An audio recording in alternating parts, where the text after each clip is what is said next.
Hello, everyone, and welcome to another episode of Coffee with the Critters. Let me share my screen.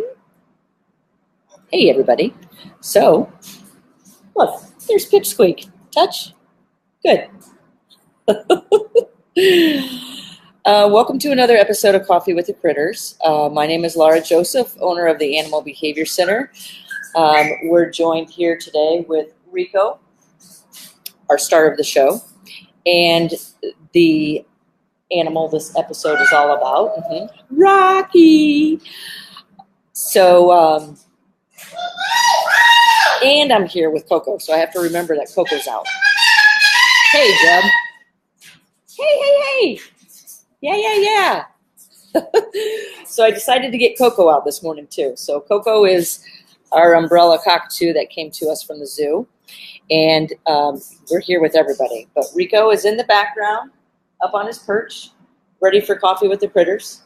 I don't think I've ever had Coco out for Coffee with the Critters. I just have to remember that he is beside me. Coco, we're doing several things with Coco in the Parrot Project. But let me go ahead and, hey, everybody. Hey. So I've been up since 5:30 this morning preparing for this Coffee with the Critters. But for those that don't know who I am, my name is Laura Joseph, owner of the Animal Behavior Center. We're an international educational center where we teach everybody around the world about living, loving, and learning with animals using applied behavior analysis and positive reinforcement. You can join us almost every Sunday morning at 9 a.m. The reason I say almost is because sometimes I travel, and so I'll take Coffee with the Critters on the road with me. And depending on the time zone I'm in, I have to adjust for that time zone. And depending on different interviews we have with people, like last week it was at 3 o'clock in the afternoon because we were interviewing Dr. Amanda Kelly, and she lives in Hawaii.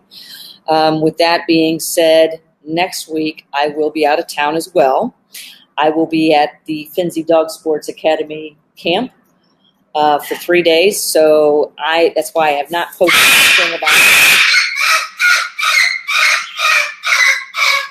Coffee with the Critters yet for next week, so bear with me.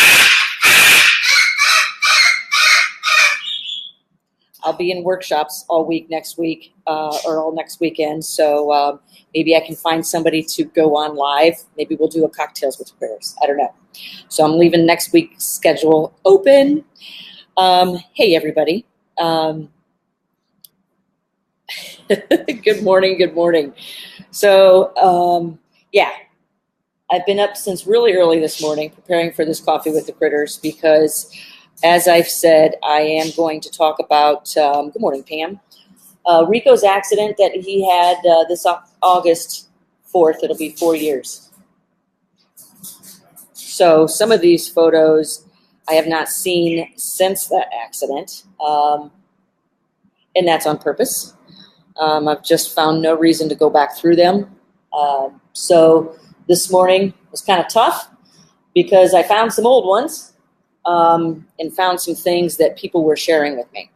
So anyways, before we get started, once again, my name is Laura Joseph, owner of the Animal Behavior Center. If you want to find out more about what we do here, you can find it on our website at theanimalbehaviorcenter.com. We teach a lot of people about using applied behavior analysis with animals, how it works to modify behavior, teach new behavior, and enrich the lives of animals. And we do that through our online services. So let's get started. When am I going to tell you what happened, Deb? I'm getting ready to tell you. That's what this episode is all about. Okay. So let me go ahead.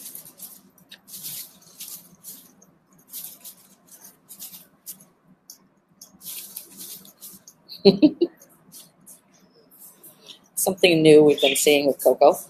Let me go ahead and get started. Okay. So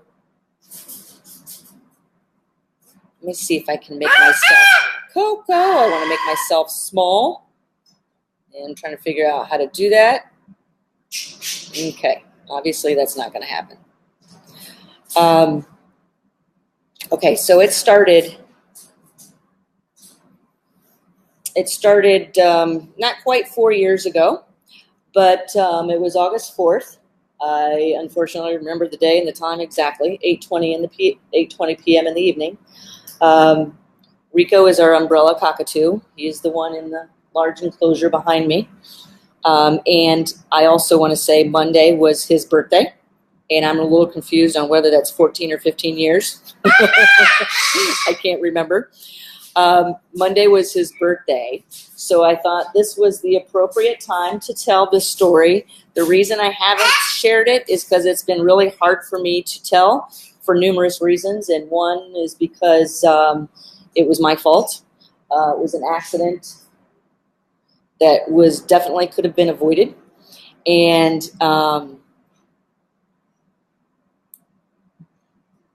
because I almost lost him because of it. But that didn't happen, and I want to share the reason I'm making sure that I tell this story. I have told it once before to the Parrot Society of Northwest Ohio. I put a slideshow together, and that was right after it happened.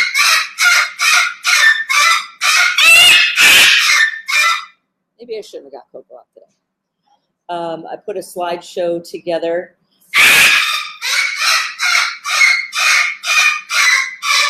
And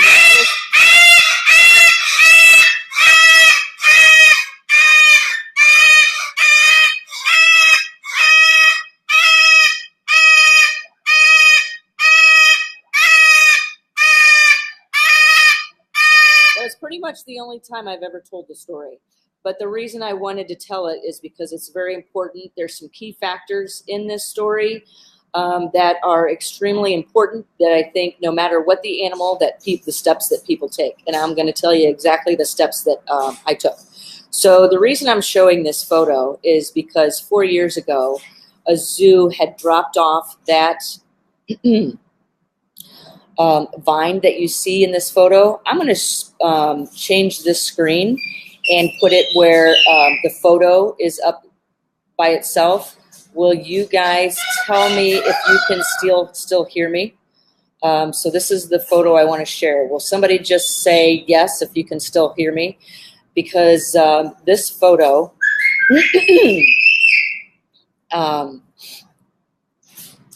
this photo is kind of the reason it happened. Okay, good. Thanks, Lori. So 4 years ago, a local zoo dropped off this vine because I wanted a vine to go through peekaboo, the whole center. So the birds that cannot fly here could navigate the center. So I needed to make those, see those PVC hangers? In the parrot world, we call those ceiling protectors. They're 2-inch PVC. Thanks, Nicole. They're 2-inch PVC. They're long enough so a parrot can't climb up it, because if you're working with birds that cannot fly, they get up in those rafters, and I have to take a 30-foot ladder and get them down.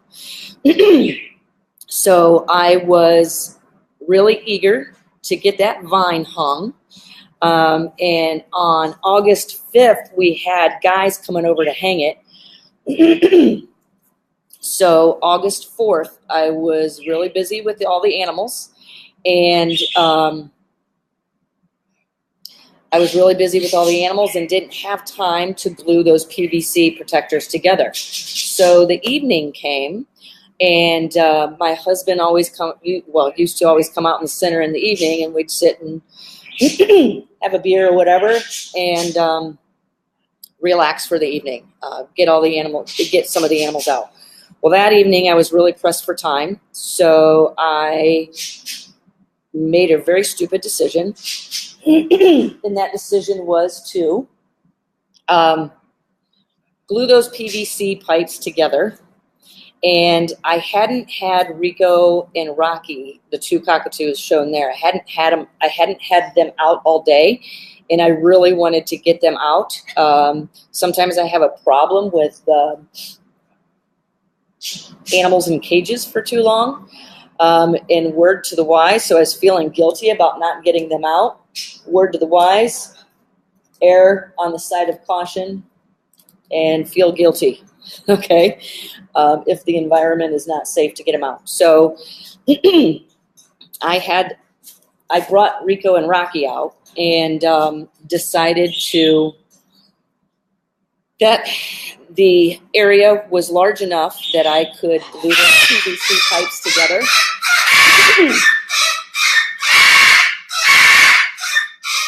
Let me put Coco back in his cage.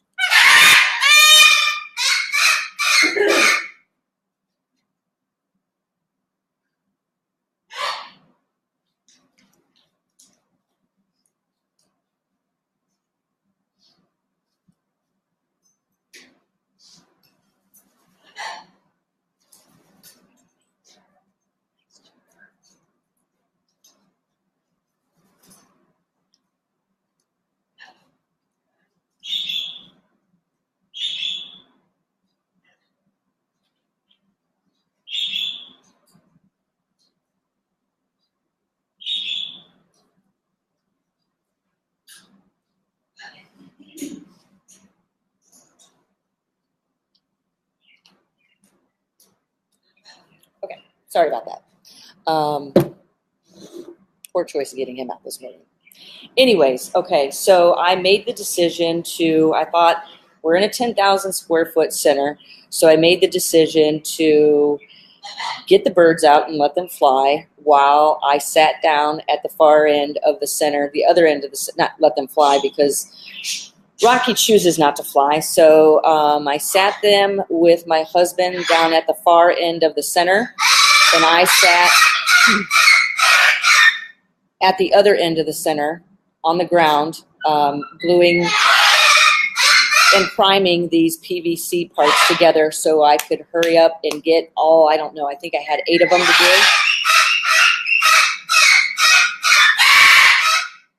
So I could get them out and get this done before the guys got here the next morning to hang this vine.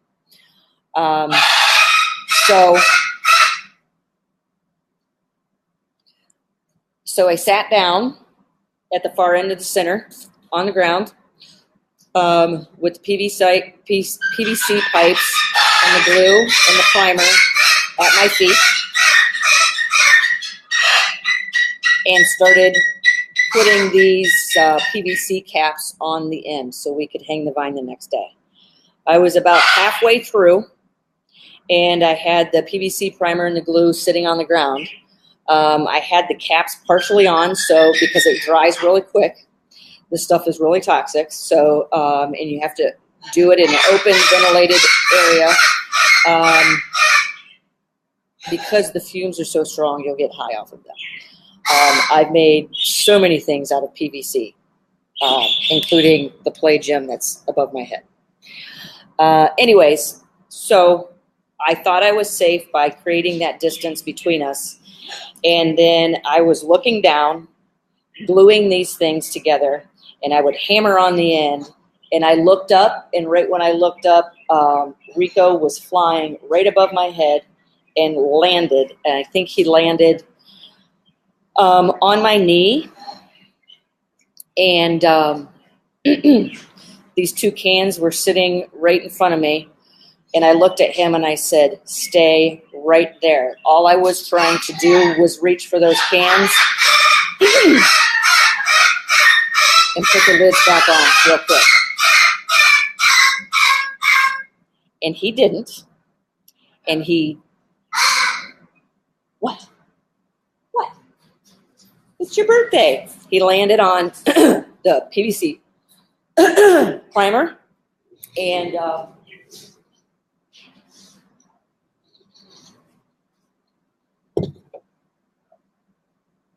what? Now you guys are quiet. He landed on the primer. I thought this was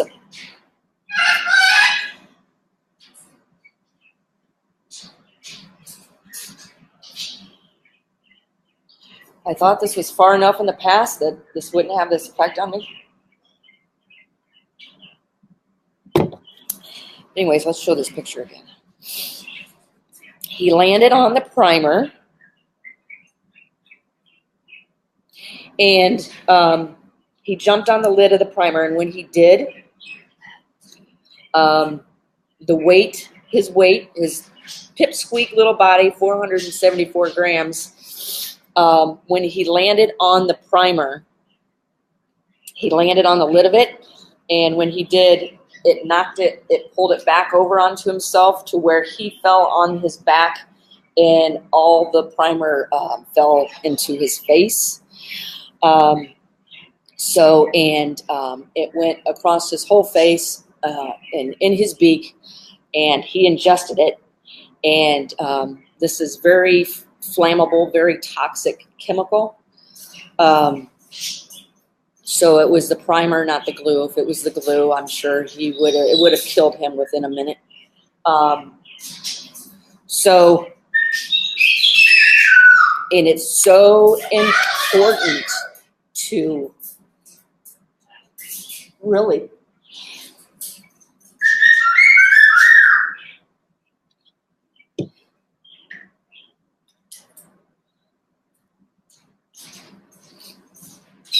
keep your wits about you, because I did, believe it or not. I didn't cry one tear for hours. I don't know how I didn't do it. That's right, Coco. So anyways, I watched this go in his face, and I watched him take a breath, and he, as it was going into his beak and in his throat, and I could tell it was suffocating him with those high toxic fumes. So I reached down and grabbed him. So he was on his back. I reached down and grabbed him and stood up so fast. I've got to show you what I did. Okay, so I reached down and grabbed him. He was laying in between my legs. I reached down and grabbed him, stood up, threw him upside down in my hands so fast to get all of that back up out of him. I yelled for my husband, who was standing like a half a football field away from me. And I took off running into this room and brought him in here and took him over to the water, trying to get, because I could tell, I could smell it. It was so toxic that I could smell it all, and I knew, I didn't know if he was going to suffocate off of breathing these fumes in. So I was trying to wash all this stuff off of his face. I didn't even know if it had gotten into his eyes, so I wanted it out of his eyes. And I'll come back to this moment towards halfway through this halfway through this live stream, because I want to reference something back to what I did. I put him under the water. My husband came in here and held him and was helping me try to get this stuff off of him. Rico was coughing, so he was still, conscious. And so my husband held him back here while I ran to the 2 containers to look for a poison hotline. I called the hotline on the can. And you know what? Some of this stuff is so fuzzy. I called the hotline on the can, and they weren't too much help, the poison control. So I can't remember. I think I called my avian vet next. The office was closed. It was, by this time, 8:30. Then who did I call? I remembered this, and this is what I wanted to show you. I didn't take a picture of this.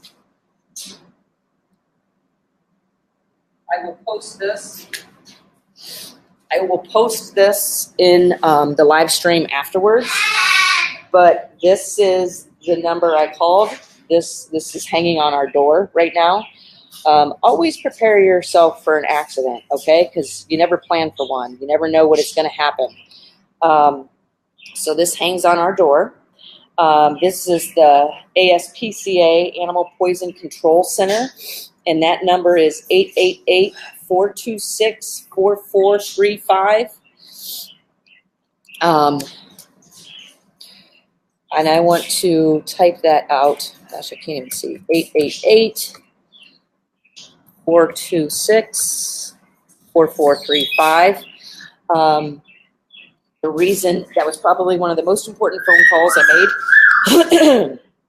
And they were on the phone with me immediately, giving me guidance. That is, I was told it was going to cost me $75 for the call. I didn't care. But I think it was more like $175. I think it was more like $175. Thanks, Eva. And they give you a case number. They tell you not to forget it. Don't lose it. And I have it. I still have a file that I created on Rico's accident, and it still has his case number right up at the top, because I'll never know if I need to pull that case number up again.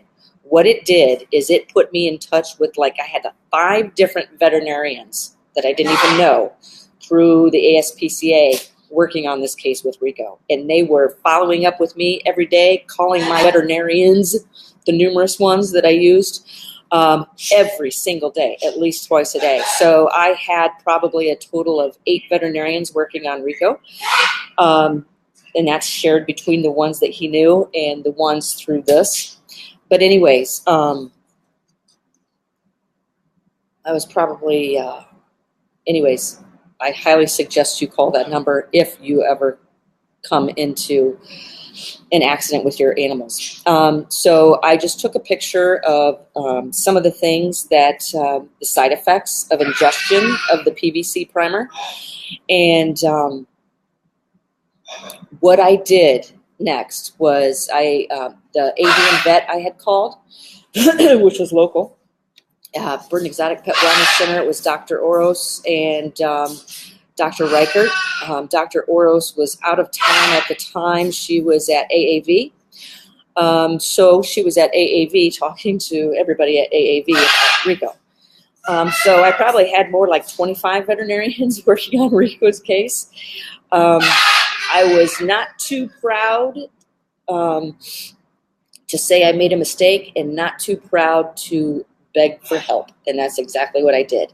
I was calling the Toledo Zoo. I was calling different veterinarians. I was calling people. I called the breeder that bred Rico, Rick Jordan. I called him. Now I know him. But at the time I was like, you don't know me. My name is Laura Joseph. I have one of your birds. You need to help me right now. He ended up giving me his phone number and talked me through some things. I was in touch with Dr. Jamie Lindstrom, Beth Posta from the Toledo Zoo, different people at the Toledo Zoo. Anyways, there's more people I was in touch with, but that actually touched base with me because they found out about this accident. Okay, so I'm going to post this horrible picture, and this is from a presentation I gave to the Parrot Society. Okay, so this was Monday, August 4th at 8:20 p.m. This photo was about an hour after his accident. I had Rico up in my office. I was waiting for phone calls back from the vet clinic because they were closed. I felt so helpless. I was staring at this bird with a purple face in my office with me. This was an hour later. He started acting very out of touch. He was not responding to my touch, my talk, anything. He was very lethargic. He acted very high, beyond any consciousness. So here's some of the different things different people had called. At 10:30 that night, I ended up meeting some of the staff, the vet techs at the Bird and Exotic Pet Wellness Center. They put Rico on oxygen immediately. They were doing so many things I don't even remember. Still at this time, I hadn't not started crying because reality hadn't hit. I wasn't sure what to expect. But anyways, they didn't have oxygen to keep him overnight, so they suggested I take him to a local emergency clinic. I did. The reason I'm like, is because the emergency clinic didn't have any a lot of avian experience, and here I had to leave my bird in their care, and I had to leave the clinic. So I left the clinic at about 2:30 in the morning. This was the emergency clinic, and I pretty much said goodbye to Rico because I wasn't sure I was going to see him again. So I gave them different advice what to do throughout the evening, and they told me to call as much as I wanted, so I did. I was calling every hour on the hour. And then I called, I think the last time I called was at 6 in the morning, and then I called again at 8:30 in the morning and asked them if I could come in and pick him up and then transfer him back to the Bird and Exotic Pet Wellness Center. So I did, transferred him back. And on the way back, when I went in to pick him up, they had him out of his cage, and I wasn't sure why, but he was on the ground. They were trying to capture him, and I walked in, and I was like, Rico, and he looked at me and said hi. He was down on the ground, and he said hi, and I just went over and picked him up, stuck him right in the crate. And this photo is a photo of him in his crate on the way to Bird and Exotic Pet Wellness Center. So I'm noticing that his beak is still not gray, so there's obviously no grooming been happening overnight. Anyways, on the way to the clinic, I still noticed we weren't out of the clear because he just wasn't acting right, but understandably so. He'd just been through a major trauma. So I took him to the clinic, and he seemed to be doing not really well, but a lot better than I expected when I dropped him off. And then I forgot to say that at 2:30 in the morning that night before when I came home, I posted the accident on Facebook, and I did that on purpose because everybody thinks that I was such a hero for posting that. And I wasn't. Everybody thinks I was a hero because I was admitting to my accidents. Well, yeah, I did admit to my accidents, but the real reason why I posted that is because I didn't think he was going to make it. And I thought if he wasn't going to make it, I was shutting the center down. I was going to close the business, just get out of animal training altogether. That is the real reason why I posted it. So, and I just didn't want to, I knew I wasn't going to have the strength to answer any questions. My intention was just to shut the place down and walk away. Anyways, so the next morning, I took him to Bird and Exotic Pet Wellness Center. He seemed to be doing fairly good. And I was like, whoa, okay, we're going to make it through this. And then, he was perching. He wasn't doing much, but he was standing with his mouth open, his beak open. He seemed to be doing okay. So I left and came back to the center because all the volunteers were here. They knew, Karen knew what had happened because she was in touch with me throughout the night. So she made sure everybody came in here and everything was going to go well. Well, then I jumped back on Facebook and saw all of these comments, and I was just like, wow. And they were comments of support. And I'm here to tell you that all of those comments are honestly what got me through each day, because those were just sheer hell.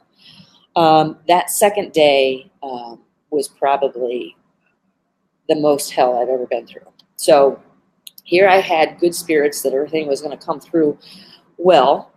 And then I remember I parked my Jeep in the back of the center underneath the willow tree, and that is where I sat and cried for probably about an hour because things were just starting to hit me. And that is where I sat and read through every post on Facebook. And through this whole thing, which was probably lasted about 2 weeks, there was probably at least 850 comments, likes, support per day. And I'm going to get ready to share with you some of the comments that were made. That is what got me through this. I wasn't worried about me, but I knew I had to be as strong as I could possibly be for Rico. So I came in here after I was sitting underneath the willow tree. I came in here, and this is what I looked at. This was my first view. And I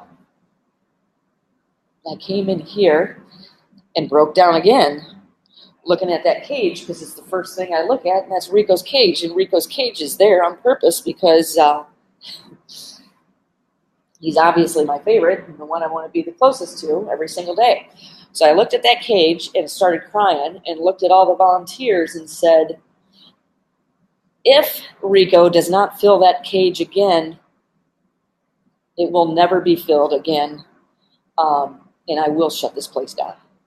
So everybody stayed, all the volunteers stayed so strong. And anyways, let me just, 2:30 that afternoon, I think it was Leah Simrock and Laura Gerdnick, which is a volunteer here, a past volunteer. Both Leah and Laura were picking me up and driving me because I had to take, every day after this, I had to take Rico to the vet twice a day for gavage feeding and injections of vitamin B12 and fluids. They came and picked me up every day because they didn't think I could drive. Because I was, anyways, before Rico even came home. So I went back that next day, and this is what I went back to. Okay? So there is the day after the accident.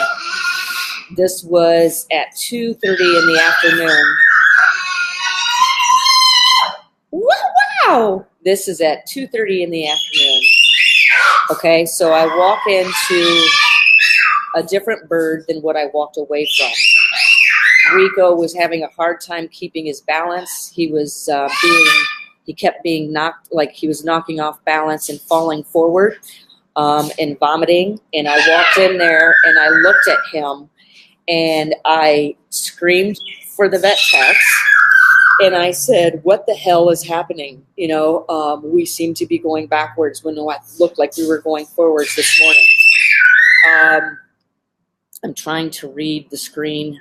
So his wings had dropped, his head was down. Considerations. The reason I posted that is because it was suggested to me at that time that he be put to sleep, that he be put down. So I am like, oh my God, I cannot believe this. 24 hours ago, my life was perfectly fine. His life was perfectly fine. 24 hours later, my world is rocked dramatically. And what are you doing, Coco? Making the considerations. I'm being told he needs to be put down. Then I'm going to have to seriously think about it if he was not doing better within a couple of hours. So I called my husband and I said, it's being suggested that we put Rico to sleep. And my husband said, you're not doing a damn thing. I'm on my way. So my husband came running in. I remember he was like a bull in a china shop. And I could hear him in the lobby, screaming and yelling for people, wanting to know where I was. And where I was is right here, this picture. I was sitting in the emergency room with him. Hey, Robin, welcome to Coffee with Critters. Unfortunately, you're coming in on one that's maybe not so happy. So Rico was falling over in the unit that he was in. He was vomiting. So I asked if I could pick him up. And I was going to pick him up anyways, because now I was being told I should consider putting him down. So he would not keep his balance. So I sat him on my shoulder, and I took these photos on purpose because I was sending them to the ASPCA, and different veterinarians were asking for photos for documentation for future reference if this ever happened again. So there Rico was sitting on my shoulder, and he actually stayed perched. He stopped falling over and losing his balance. That's what that photo is. So at this time, I'm being told I need to consider putting him down. So I was taking photos of him before that decision was made to help anybody in the future. Go. So let me just take a look what the next photo is.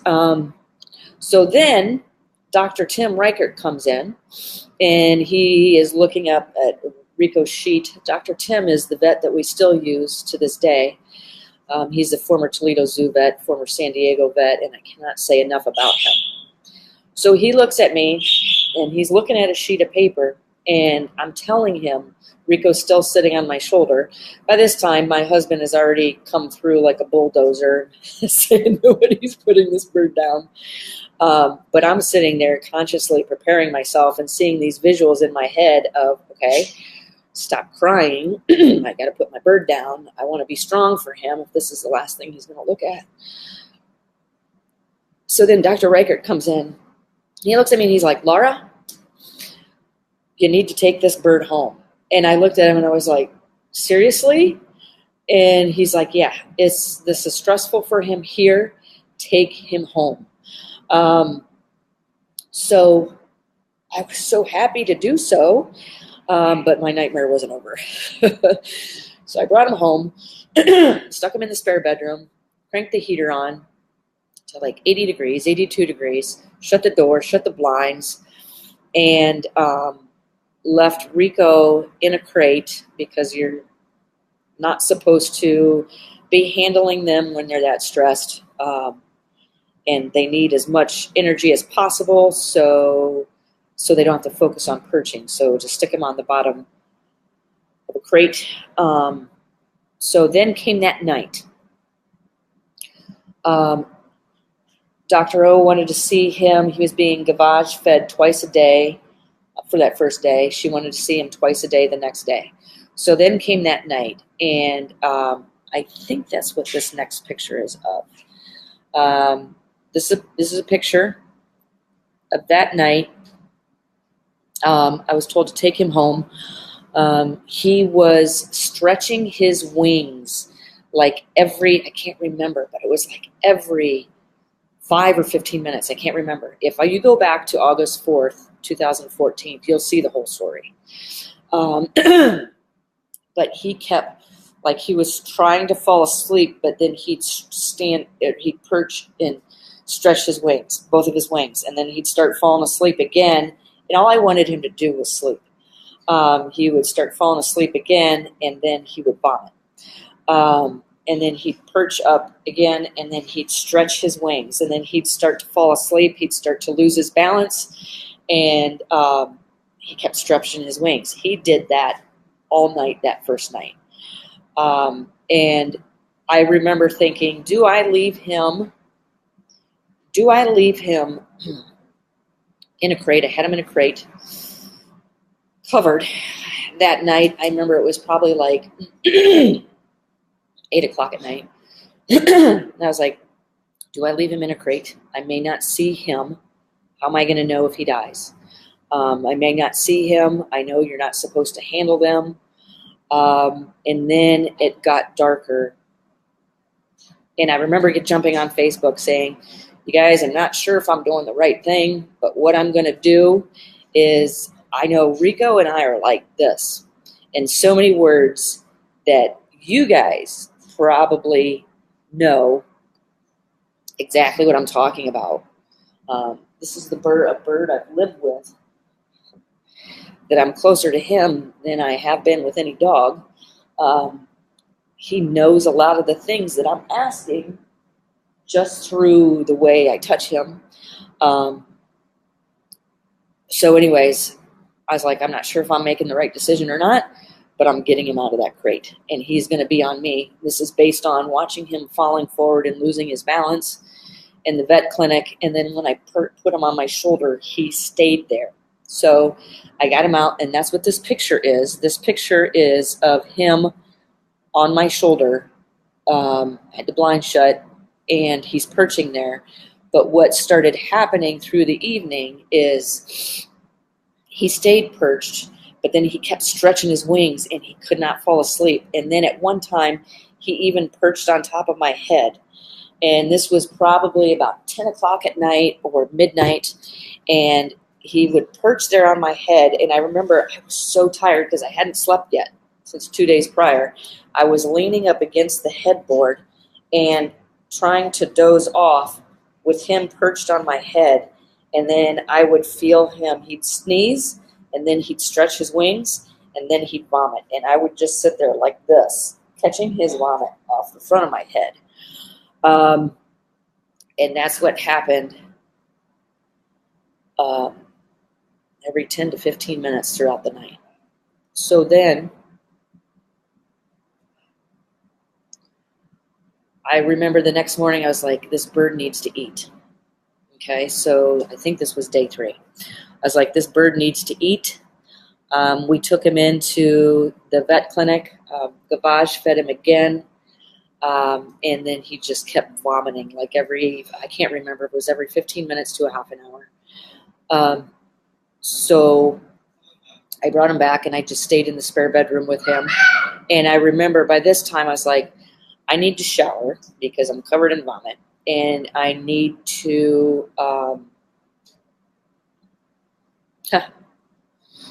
hey, Jeannie.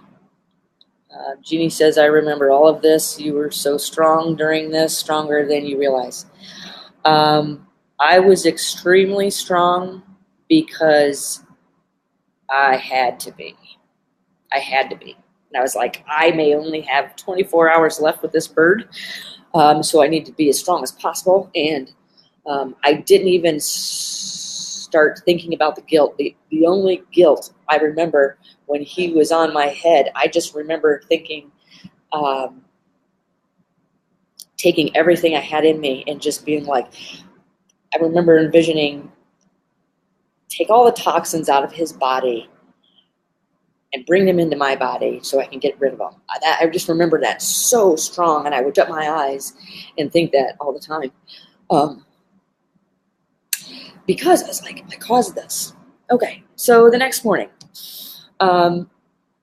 this is what he was like the next morning after a night of vomiting, and this is the way Rico and I have a history of watching TV together, and I would lay on my side, and he perches on my shoulder like this, and that's where I let him sleep, on my head and on my shoulder that night. So the next morning, I remember thinking, and I lost that picture. It's on Facebook somewhere. I was like, I've got to feed him. So I went downstairs and made scrambled eggs and coconut oil and tried feeding him. He barely ate, but I had to take a shower. And I remember going into taking a shower, and when I was done, I threw on my robe, had my hair up, and I was like, I walked up to the bedroom, and I was like, I'm going to open up this door. And I left him sitting on a perch, and I remember thinking, he's either going to be still on that perch or it's over. And I opened up that door, and I looked at him, and he was perched on that perch, and he looked at me, and he goes, hi. And I was like, oh my God. And I went running in, and I was so excited, trying not to get overwhelmed with excitement. I couldn't believe what I was seeing. This was the first time he talked to me, so this was 2 days after his accident. Yeah, gavage feeding is sticking a tube down into their crop and feeding them. But what we found out was the gavage feeding on day number 3, I said no more gavage feeding, because every time they gavage fed him, he'd just keep vomiting up. So I want to show this photo, because it was you guys that got me through this. I cannot read this because it's too small on my screen. But this was a friar that came on my Facebook page and said this prayer. And I can't read it. I meant to take a photo of the prayer. The top paragraph that he wrote. So we had people all over the world praying for Rico, getting in touch with us. Tony Silva got in touch with me on Facebook, telling me the different things, giving me suggestions on what to do. I had priests and friars coming on my Facebook page, and I'm reading this. I remember reading this. This was the second night when I didn't think, this was before I showered, when I didn't think Rico was going to make it. I remember glancing up at Rico in the middle of the night and saying, and I really think Rico responded to my voice, okay? So most of the time, his eyes were shut, okay? So I want to leave that up to give you guys time to read it. This was a picture and a message and a prayer from a friar that came on to give a blessing to Rico, that he could make it.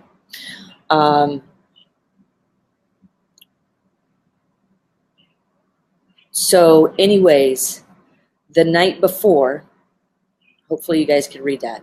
So the night before, when I wasn't sure he was going to make it, this picture, this was happening through the night. I remember I kept touching his toes very lightly, and I didn't even touch him very much. I would just talk to him. And I remember this saying very clearly. I remember looking at him and saying, "Hey, Rico, what are you looking at?"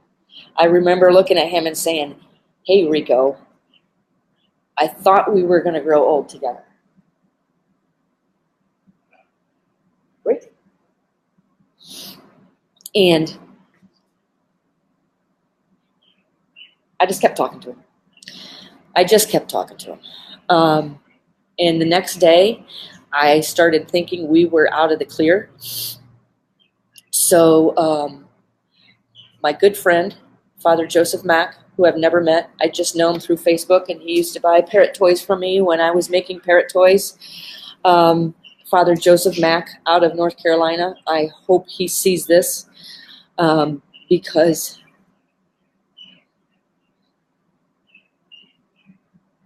he sent this prayer to me. Here we go. Anyways, after today, I'm not going to cry about this anymore. I just could not believe the overwhelming support I had from people all over the world, because it was you guys that got me through this. I needed to stay strong, and because Rico needed it, and you guys are the ones that helped me stay strong, and I cannot thank you enough. Okay, now the rest of my day I look like crap, puppy eyes, and everything is fine. Do you guys remember these two? This is Emily and Ashley Sell. I think it was the third day. I got this photo on my Facebook page from these two, and I was like, oh my goodness, look at this. Look at this support we're getting, Rico. This helped get me through that night where I didn't think he was going to make it. Their mother, Rachel, you guys remember this? Yeah. Their mother, Rachel, posted this, And I think it's Emily on the left. I can't remember. But Emily, Rachel told me the girls were really upset, and Emily was actually crying in this photo. And they made this poster for me, or for Rico too. Okay, you guys remember that?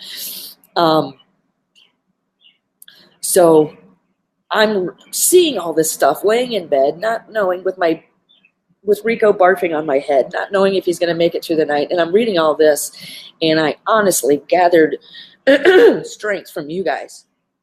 Okay, here's the photo, or the poster. And I asked, several days later, I asked Rachel, their mother, will you send me this? I need this. I need this poster. And she did. I still wasn't sure if Rico was going to make it or not, but I was just like, these are the things I was getting from people. Okay, so this is a picture of Rico when I walked back in after I took the shower on day 3. I walked in and I was like, oh my goodness, look at you. And this is, it's like he had finally come back too. And he was itching his neck like he usually does. So these are the some of the medications and stuff he was on, different things I was giving him. He was on Lamisil for 21 days, Celebrex for 14, that other one for 14, vitamin B12 shots, sub-Q fluids, DMSA, which is horrible, tastes horrible, for 5 days, Clavobox, milk thistle, and Romania. So he was on all of this, and in addition to all of this, he was also, Beth Peoples, I saw you just text me. I'm sure it's a text of support. I appreciate that. There's my pipsqueak.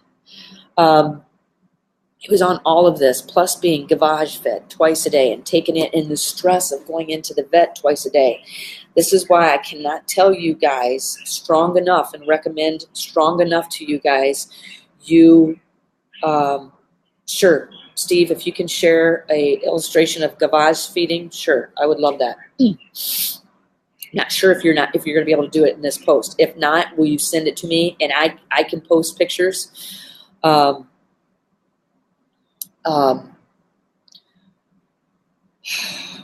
cannot tell you guys enough. Prepare for an accident. You guys hear me always say, I'm always planning for an accident. I'm always training my animals, the dogs, the pig, the turkey vulture, the parrots. I'm always planning for an accident. I'm always planning for an escape. I'm always planning for the unforeseen. This is why teach them syringe training now, okay? Because I did. It really helped Rico. So Rico was under so much stress. I was under so much stress, and the stress of having to take him to the vet twice a day, in addition to the stress of, I didn't force him to take any of his medication. I tried to put it in all his food because I was afraid if I were to towel him and force him, he would die. That is how absolutely weak he was. So I'm telling you right now, prepare for an accident. He was under so much stress, just telling him I was afraid was going to kill him. Okay? Yeah, so get your animals prepared for the vet visit. Okay? So here was day 3. I posted this photo this morning. I shared it on my Facebook page for a couple reasons. One, because I couldn't get back to August 4th, 2014. So I could find some of my photos, and I was trying to get back there, and I couldn't get back there, but I found this photo. I lost this photo. But this is this is the Facebook post I made with this photo. So I think this was, I just took a selfie of Rico on my head while we are on the computer reading everyone's post. This is my first time on the computer since the incident. I've been viewing everything on my phone to date. I haven't worn makeup or done my hair in 3 days, but I don't care because my hat is the best looking accessory since sliced bread. Sorry again for the corniness. It just feels good to be happy again. So there he is on day 3. Oh, Katie, I'm so sorry to hear about Scooter. So I was told to not take him into the bird room, but I think on the third or fourth day I did, because it's so important to work with a team of veterinarians, work with a team of supporters, work with a team of people. Coco. Photo and message, Laura. Okay, cool. I just got your message, Steve. As soon as I end the live stream, I'll post it. But it's also really important. I'm sitting here looking at Rico behind me. What a blessing. It's also important to do what's best and know your bird, know your animal. Okay, not just your bird, but your animal. So what I did, I was like, I am just going to try to take him back out to the bird room, because this is what he knows really well. He perked up so much seeing the other birds, seeing the volunteers. And so he went up to that perch that he's on, and I was worried about him falling. So I would stay in there with him, and then he would come out of the cage and go back into the house with me. But here's a photo of I was remembering all the foods that he loves. He loves sweet potato squash. So I knew he'd eat it if I warmed it up. So here he is attempting to eat. He was still struggling like day 4 and 5 eating. But I was also sticking those medications in there. Sandy, I know you're probably waiting on me to come in. Feel free to come in, or it might be another 10 minutes. There she is. So here is day 5.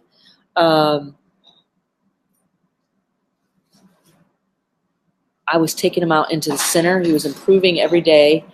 I started becoming concerned for the woodwork in my house because he was getting so much energy.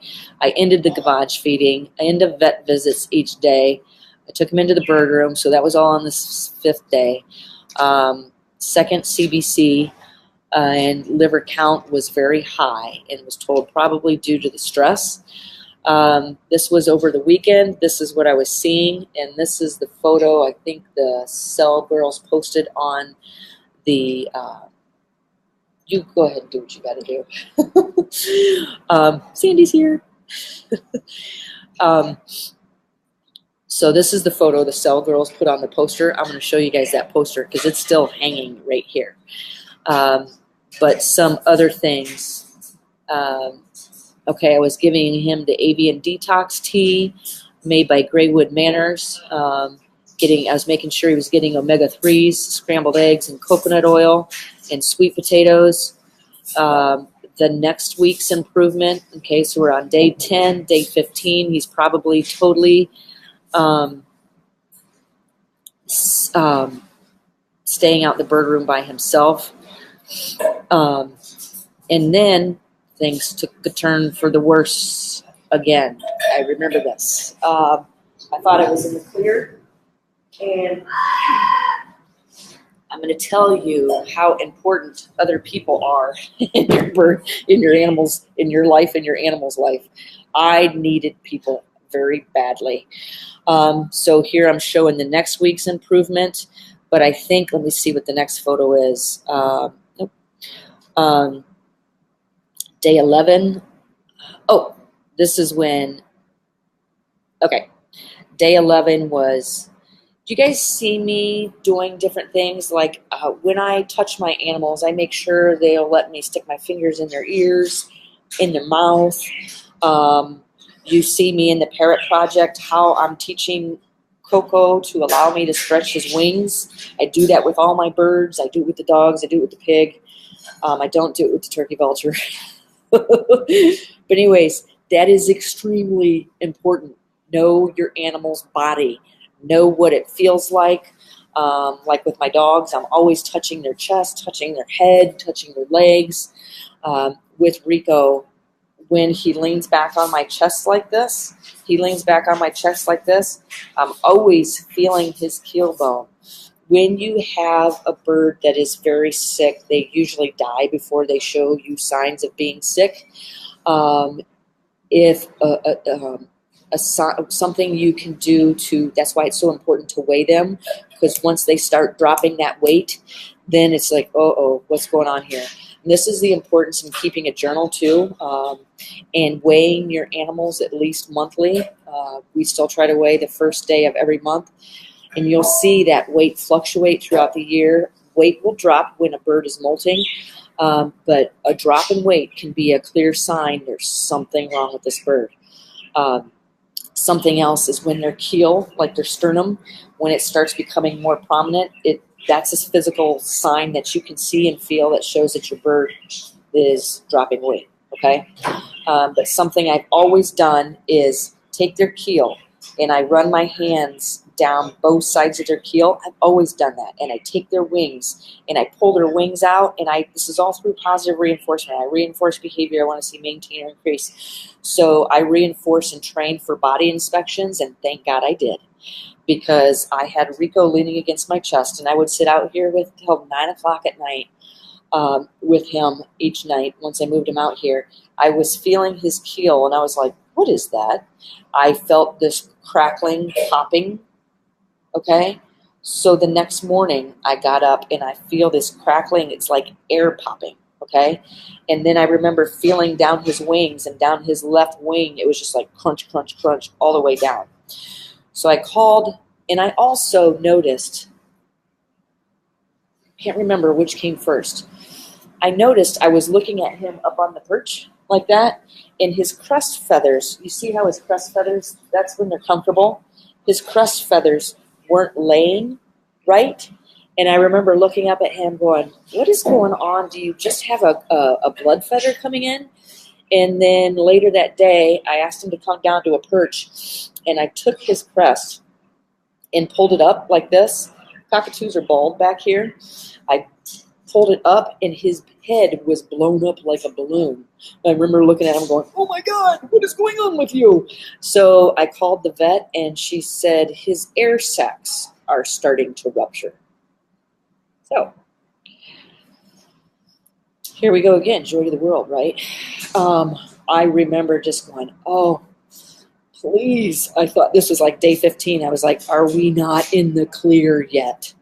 And I remember the vet saying, no, you're not in the clear. Now you're starting to see distant consequences of the accident. So I was told he had sub-Q emphysema. Looking at a veterinarian in Texas, contemplating flying him to Texas. And I'm like, can he handle this stress? And then I was told I was helped by several different people about sub-Q emphysema. So this is showing the air sacs were rupturing. They have numerous different air sacs that were rupturing, and it was blowing up his neck. So here I took a picture of his radiograph and was showing the signs of the air around his neck. It was all over in his head. So air sacs were rupturing, and he had sub-Q emphysema all along his wings, definitely major in his head and his neck. And if you just touched it, it felt like a really soft balloon. I cannot tell you enough. Hi yourself, Rico. I cannot tell you enough. Get in touch with as many different veterinarians as you can and gather the information and make the decisions that you think are best. So his air sacs were rupturing. I was told after a while it wasn't a big deal, but I was told in the beginning that he may not make it. So then after a while, he started getting better. And now I always feel for those air sacs rupturing. But I was just not sure I could handle any more stress. Hi, Rico. So here he is on August 27th, enjoying his first shower. We're starting to take him back into the center.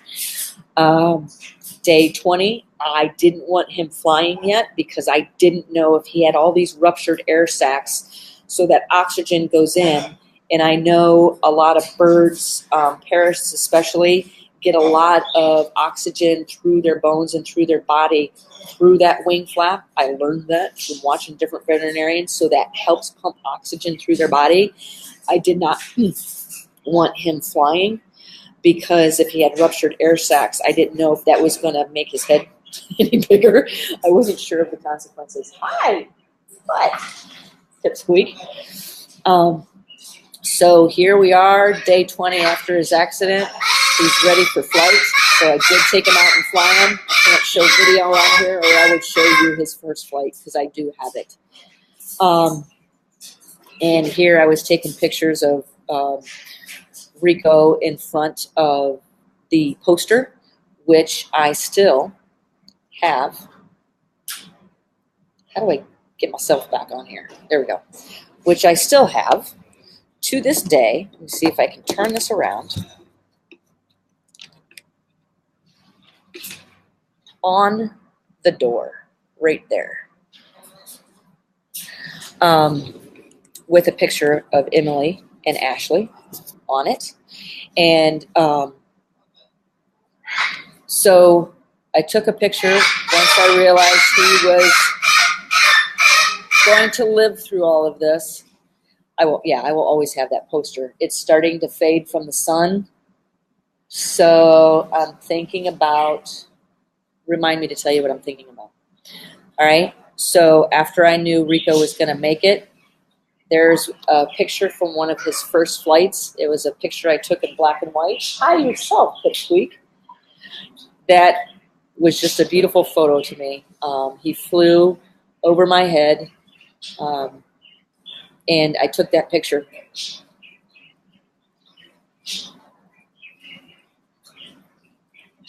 Yep, it was just good to see him in flight again. So what I did is I called up Rachel, Emily and Ashley's mother, and I called her on the phone and said, hey, would you and the girls like to come and see Rico? I mean, it really touched me that they were so touched by this. So I asked them to come out from somewhere in Pennsylvania. I think it took them about 6 hours to get here. So they drove here. So this is the photo of me and them in front of that poster that they made. And we spent the day here with all the animals. There's Emily and Ashley and myself and their mother, Rachel, and the pups. Yes. So what I'm thinking about doing is, yeah, you remember that? This was a celebration of life, of Rico's life. And I invited them representing all the people who helped get me through it. So there's Pipsqueak right behind me, right behind the paper towels. Anyways, what I'm thinking about doing is getting in touch with them, asking them if they would like to come back out and make another day of this and sit down with our markers and recolor in everything that's starting to fade and then go out and have it laminated. Emily and Ashley, if you watch this or watch this replay, or I could tag you in it, I'd like to know if you guys would like to come back out and help me with this poster. So Parrots Magazine got in touch with me and asked me to write a story, and I told them I don't think I can. I don't want to relive this. So I originally told them no. And then I sat there and thought about it, and I was like, how selfish of me. Why not share with this with other people in other countries to help learn from my accident, the accident that I caused. And so here was a photo I took shortly after the accident, once I got all that purple off his head. I could not wait to get all that purple off his head because it was just a constant reminder. I ended up agreeing to write the article, and that's what that photo was from. That's a photo from the article in Parrots Magazine that I wrote. And then sweet baby Rico. Yeah. So I thought this was appropriate to talk about this, finally talk about this during, after Rico's birthday on Monday. So when he turned, I'm not sure if he turned 14 or 15. I keep getting confused. Yes. 4 years later, I was like, it's time to talk about it. And I may not talk about it ever again because the guilt that comes along with this, I just want to say the guilt can eat you alive because it did. I honestly remember thinking, he doesn't, I just remember through a lot of this thinking, I just want to die. I remember through a lot of this, I was telling a lot of people, I know there's a lot of people out there who have lost an animal or loved one due to something they think they may have caused. And I want to tell you, get rid of that guilt.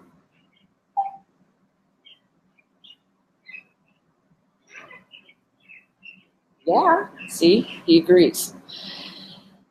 Get rid of that guilt, it'll eat you alive. Lucky for me, he made it, right? So, but I just remember all that guilt during the accident. I was just like, he doesn't make this. But he made it, okay? But I want to send that word out to several people that may watch this replay. Because I feel for you. Just get rid of the guilt. So Beth says, guilt can be transformed into exactly what you have done. Daily says, you both lived and learned from your purpose to educate, enhance, teach. Thank you. So anyways, happy birthday, Rico. Isn't it amazing how everybody's just, it's so quiet in here. You can see Rocky's face right now. All of them. These guys are so intuitive. So anyways, I'm going to go ahead and end this. But one thing I didn't talk about, maybe we have a follow-up. You guys let me know if you're interested, is there are behavior issues that developed from this. Because I was giving Rico whatever it took. I know I'm an hour and 15 minutes into this.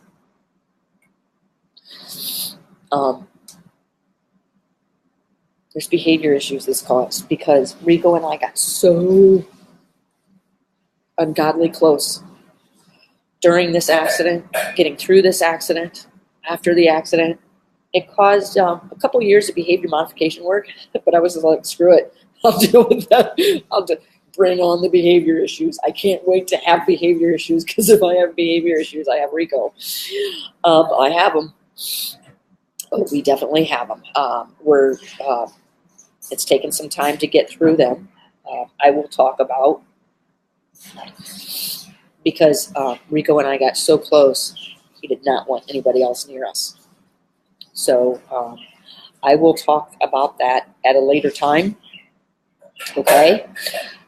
So thank you, everybody. I am so sorry. I really did think I was going to get through this without crying. Obviously, I don't know myself very well. This morning when I was looking through the photos, I started crying again. I was just like, get it out of your system right now. Do not do this live. I was told years ago that crying is not very professional. Guess I'm not very professional. I have a hard time sometimes holding back the tears because I know I am an extremely passionate person. That is why I do what I do. That is why I house the animals that I do, because I'm very passionate. And if I cry, well, screw it. Then I'm going to cry.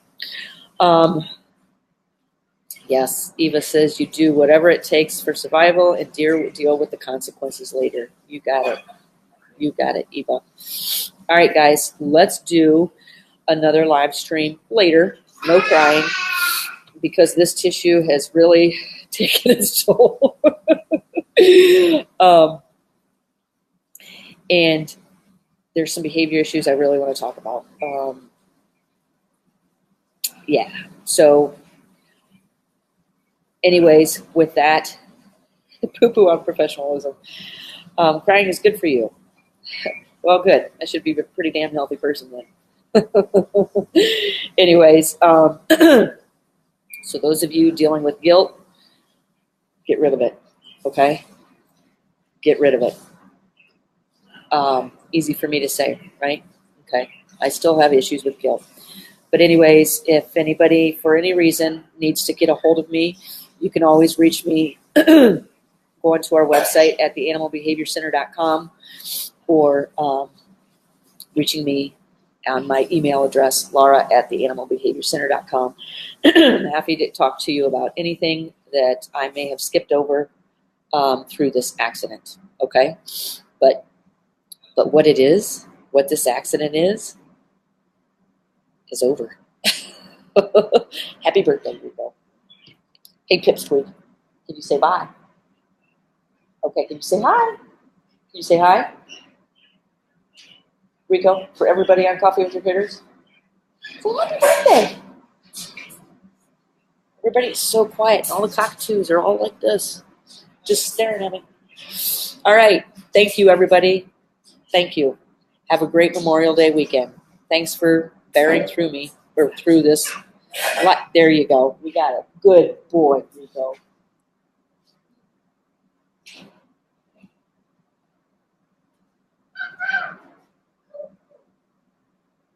I'm going to go in and smooch his face off. Okay? Everybody have a great Memorial Day weekend. All right. Talk to you soon. Bye. Say bye, Rico.